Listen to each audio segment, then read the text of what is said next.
In this video, I'm going to discuss data dictionaries. So this is an important concept when doing an actual data analysis. This is not specific to pandas. This is just widely applicable to any sort of data analysis. So a data dictionary, what it is something that holds important information about each of the columns.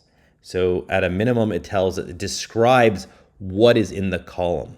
So this could even be, even handwritten. It could be in an Excel spreadsheet, but it just gives us a guide on what is contained in the column. So it's like data on the data itself. Sometimes we call this metadata. All right, so I'm going to show you an example of a data dictionary of this college data set. So this is one of the first times we've read this in. So this contains quite a lot of information about around 7,500 colleges in the US.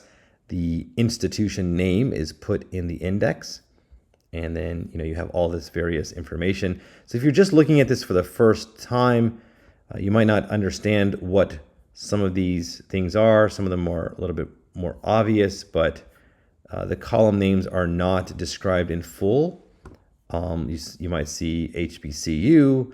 You don't know what that means. Stabber, what is that? But the data dictionary can come and help us out. So this is a sort of a minimum data dictionary. You have the column name as one of the columns, and then a description of those columns.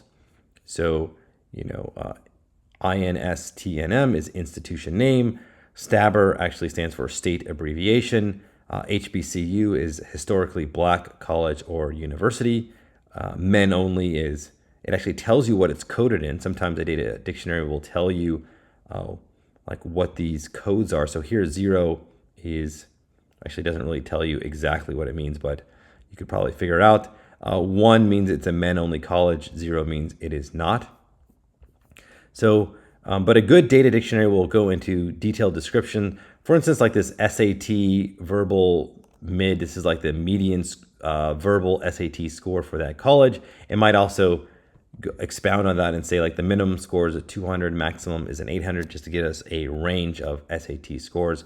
So that's all a data dictionary is. It's just another data set that gives us information on each of the columns. You can have any kind of words or sentences in here as well that give you just more information that you want to save and keep and hold on to for later use when you want to come back to this data set and understand it fully again. All right, so that is a data dictionary.